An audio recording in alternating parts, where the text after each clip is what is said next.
अध्याय 1। दावत की मेज़ सजा लें। जीतने के लिए आप में एक गुण होना चाहिए, वह निश्चित उद्देश्य, यह ज्ञान कि आप क्या चाहते हैं और उसे हासिल करने की तीव्र इच्छा। अपना मेंढक चुनने और उसे निगलने से पहले आपको स्पष्ट रूप से यह तय करना होगा कि आप जिंदगी के हर क्षेत्र में क्या हासिल करना चाहते हैं। स्पष्टता शायद निजी उत्पादकता का सबसे अहम अवधारणा है।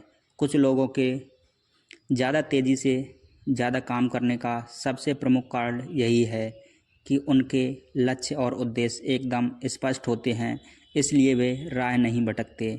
आप क्या चाहते हैं और उसे पाने के लिए आपको कौन से कदम उठाने होंगे, इन बिंदुओं के बारे में आप जितना ज़्यादा स्पष्ट होंगे, टाल मटोल करना छोड़ देंगे।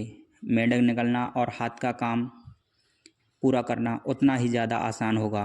टाल मटोल करने और प्रेरणा की कमी का खास कारण यह होता है कि आपकी मानसिकता अस्पष्ट, दुविधापूर्ण और धुंधली होती है। आपको ठीक ठीक पता ही नहीं होता कि आप किस काम और किस कारण करने की कोशिश कर रहे हैं। आमतौर पर सभी के सामने आने वाली इस स्थिति से बचने के लिए आपको एड़ी चोटी का जोर लगा देना चाहिए। अपने प्रमुख लक्ष्यों और कामों को ज़्यादा स्पष्ट करने की कोशिश करें। यहाँ पर सफलता एक महान नियम बताने जा रहा है। कलल पर सोचें। सिर्फ 3% वयस्कों के पास ही स्पष्ट लिखित लक्ष्य होते हैं। ये लोग सामान्य योग्यता या बेहतर शिक्षा वाले उन लोगों से 5-10 गुना ज़्यादा हासिल कर लेते हैं, जो जाने क्यों यह लिखने का वक्त भी नहीं निकाल पाते कि दरअसल वे क्या चाहते हैं। लक्ष्य निर्धारित और हासिल करने का एक शक्तिशाली फार्मूला है जिसका इस्तेमाल आप ज़िंदगी भर कर सकते हैं। इसके साथ आसान कदम है। अगर आपको अब तक ये कदम उठाना शुरू नहीं किया तो इसमें कोई भी कदम आपकी उत्पादकता को 2-3 गुना बढ़ा सकता है। मुझसे सीखने वाले कई लोगों ने 7 हिस्सों की इस सरल विधि की बदौलत सिर्फ कुछ सालों, कई बार तो चंद महीनों में ही अपनी आमदनी नाटकीय ढंग से बढ़ा ली। पहला कदम, स्पष्ट रूप से तय करें कि आप चाहते क्या हैं। इसके बारे में आप खुद फैसला कर सकते हैं या फिर बॉस के साथ बैठकर अपने लक्ष्यों और उद्देश्यों पर बातचीत कर सकते हैं।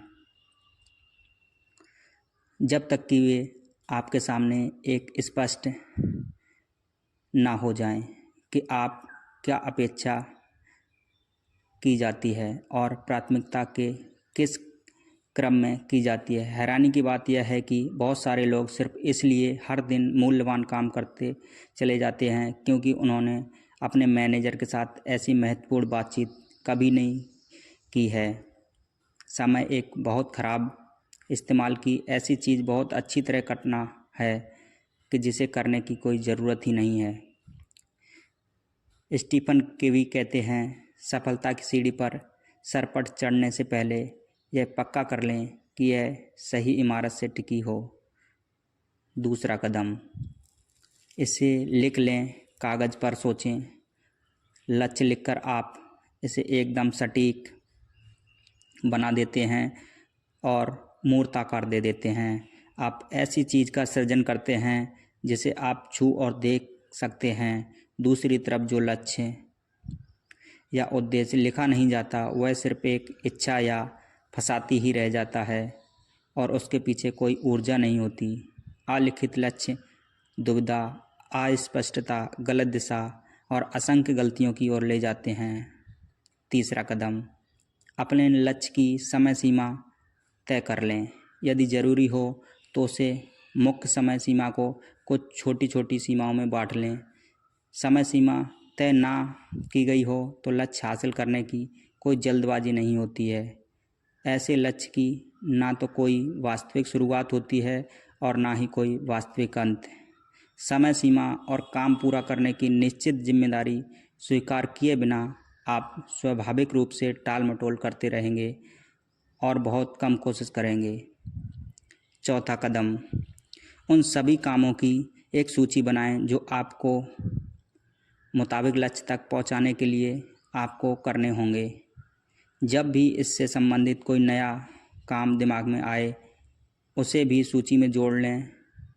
सूची तब तक बनाते रहें जब तक कि यह पूरी ना हो जाए। ऐसी सूची ज़्यादा बड़े काम या उद्देश्य को स्पष्ट तस्वीर होती है जिससे आप हमेशा देख सकते हैं। यह आपको दौड़ने का रास्ता बता देती है। यह इस संभावना को काफ़ी बढ़ा देती है कि आप अपना मनचाहा लक्ष्य हासिल कर लेंगे और समय सीमा के भीतर ही कर लेंगे। पाँचवां कदम, सूची को योजनाबद्ध रूप दें। इसे प्राथमिकता और कर्म के आधार पर व्यवस्थित करें। अच्छी तरह से सोच विचार करके यह फैसला करें कि आपको कौन सी चीज़ पहले करनी चाहिए और कौन सी बाद में। यह भी तय करें कि किसी चीज़ को करने से पहले और बाद में आपको क्या करना होगा। इससे बेहतर होगा कि आप योजना को पूरी तरह से दृश्यात्मक बना लें। मसलन एक कागज़ पर बॉक्स और गोले बना लें जिसमें तीरों और लकीरों के जरिए हर काम को बाकी कामों से संबंध बताया गया हो। परिणाम देखकर आप हैरान रह जाएंगे।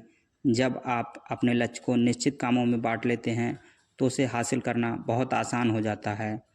लिखित लक्ष्य और कर्म की व्यवस्थित योजना की बदौलत आप उन लोगों से बहुत ज़्यादा उत्पादक और असरदार बन जाएंगे जिनके लक्ष्य सिर्फ मन में होते हैं।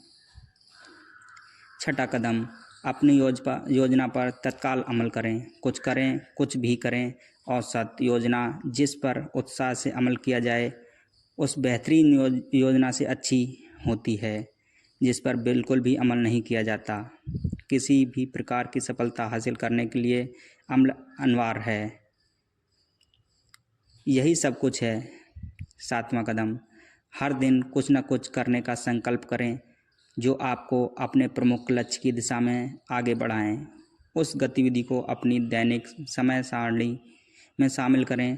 आप यह तय कर सकते हैं किसी खास विषय पर हर दिन इतने पेज पढ़ेंगे या इतने संभावित ग्राहकों या पुराने ग्राहकों से मिलने जाएंगे या इतनी देर तक कसरत करेंगे या किसी भी विदेशी भाषा को इतने नए शब्द सीखेंगे। काम चाहे जो भी हो, आप इसे एक दिन भी नहीं चूकेंगे। आगे की तरफ जोर लगाते रहें। एक बार जब आप चलना शुरू कर दें तो फिर लगातार चलते रहें, बीच में ना रुकें। सिर्फ यही निर्णय और अनुशासन लक्ष्य हासिल करने की गति को और आपकी उत्पादकता को कभी नाटकीय ढंग से बढ़ा देगा। लिखित लक्ष्यों की शक्ति। स्पष्ट लिखित लक्ष्य आपकी सोच पर गहरा असर डालते हैं। वे आपको प्रेरित करते हैं और कर्म करने की दिशा को आगे लेकर जाते हैं। वे आपकी रचनात्मकता को उत्तेजित करते हैं, ऊर्जा को मुक्त करते हैं और टाल मटोल छोड़ने में मदद करते हैं। लक्ष्य उपलब्धि की अंगीठी में ईंधन की तरह हैं। आपके लक्ष्य जितने बड़े और स्पष्ट होंगे, आप उन्हें हासिल करने के बारे में उतने ही ज़्यादा रोमांचित होंगे। आप अपने लक्ष्यों के बारे में जितना ज़्यादा सोचते हैं, उन्हें हासिल करने का आपका संकल्प और इच्छा उतनी ही बढ़ जाती है। हर दिन अपने लक्ष्यों के बारे में सोचें और उनकी समीक्षा करें। हर सुबह सबसे पहले वह काम करें जिससे आप अपने सबसे महत्वपूर्ण तत्कालीन लक्ष्य को हासिल कर सकते हों। हर सुबह एक मेंढक निगल लें। इसी वक्त एक कोरा कागज़ लेकर 10 लक्ष्यों की सूची बनाएं जिन्हें आप अगले साल हासिल करना चाहते हैं। अपने लक्ष्य इस तरह लिखें जैसे एक साल गुजर चुका हो और अब वे साकार हो चुके हों।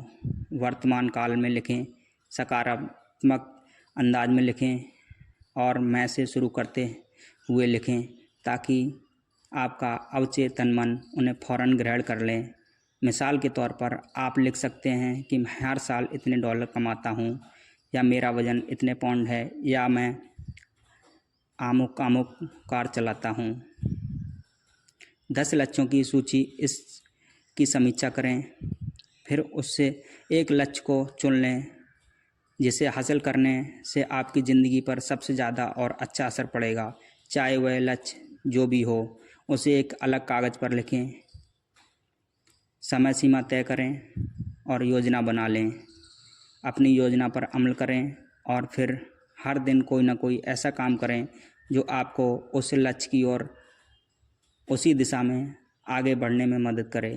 सिर्फ इतने भर से ही आपकी ज़िंदगी बदल सकती है। धन्यवाद।